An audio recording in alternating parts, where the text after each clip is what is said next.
Well, an NGO report has shown that over 1,000 students have been abducted from Nigerian schools this year.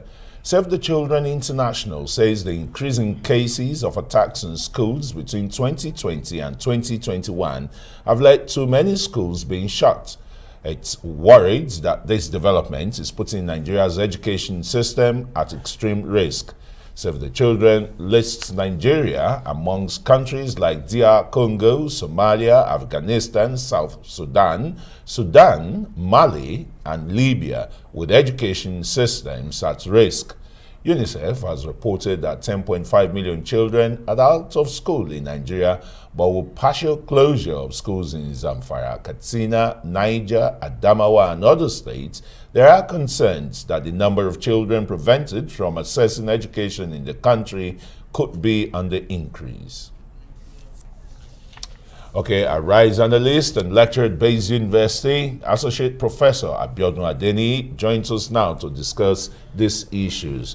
I'm particularly intrigued by the new security measures introduced by some of the state's governors, shutting down markets and the rest, because we've heard before that in Kaduna State, the bandits in their hundreds come to shop in the metropolis and the rest. Good move by the state governors and security agencies? Oh yeah, that's a good one. We just hope that we're able to sustain it as well. That, you know, the bandits are also very creative. They are criminals. They are always very dynamic in their ways. We just hope that they will not devise other ways to circumvent these latest development. And of course, it's somewhat intriguing to see that they are now accepting food as ransom, you know, but I just wish that security agencies can come into the matrix and also prepare some good, delicious food for them. I don't know if you know what I mean, you know, so that they can also help in the fight against these fellows, you know. So, but while we're actually applauding this move, especially by the Sokoto state government, let's not forget that this also affects the lives of the people there. They have to go to the markets to get basic necessities to actually feed their families. But beyond all of this right now, let's look at the EFCC chairman and his claim of what we've actually spent in terms of fighting insurgency. He says 6 trillion naira in 13 years, and yet we are still battling insurgency.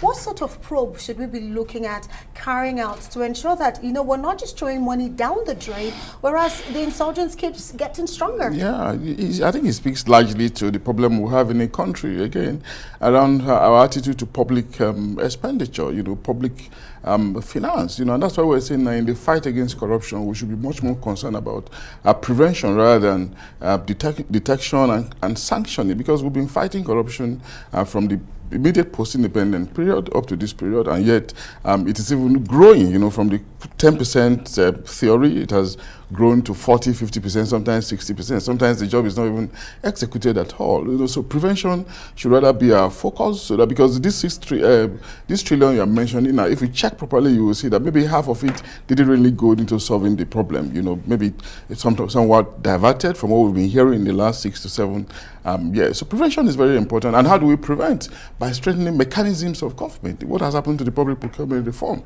Is it being strengthened or weakened?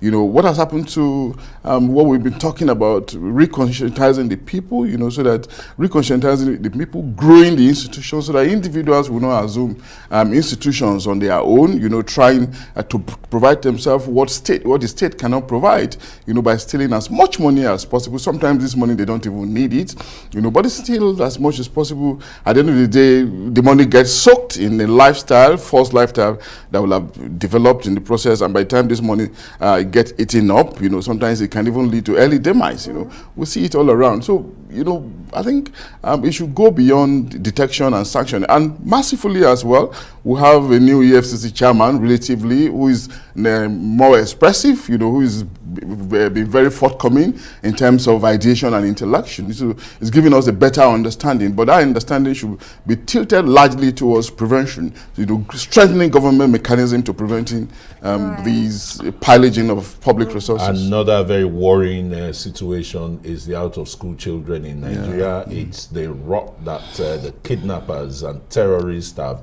leveled on Nigerian school children. Over 1,000 kidnapped, schools shot, and the rest. And that's quite worrying. Very worrisome, really, Christian. I must agree with you. And do not forget that is in sync with Sustainable Development Goals, item 16.2, the fate of children, the fate of youth, the fate of women, the vulnerable section of the society.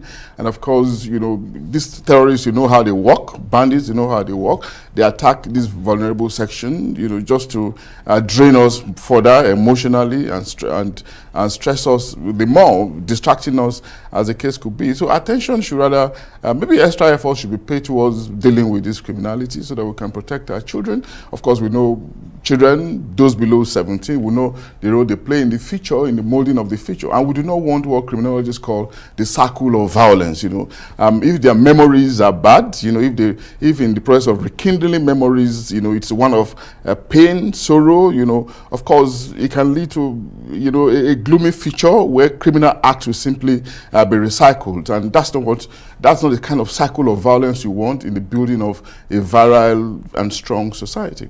Absolutely. Yeah. Over 1,000 just in 2021 alone. That is quite troubling. But looking at the fact that some of the school children spend a lot of time with this extremist, what sort of, psychosocial support should we be giving to those who eventually regain their freedom? Because it seems like no one is talking about that. Yeah, well, I think I want to believe that maybe some efforts are on in some circles. It's actually very important that we pay attention to them beyond the family level, at the institutional level, because institutional level we expect that there will be more expertise in terms of counseling, in terms of psychological therapies, and all of that, to just reintegrate them, give them a sense of importance, rebuild their psyche so that we not think that the world is completely harsh, completely wicked, because we know that nihilists will have taken them through. Let them not see the world from that prism.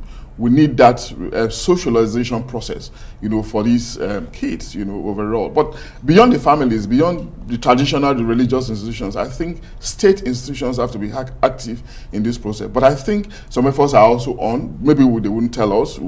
Maybe it's not something that we tell, but I don't think that they are being left alone just like that. Right, and of course, even de-radicalization of those who've actually de-radicalization, Abiodun Adeniyi would have to say thank you so much for joining us.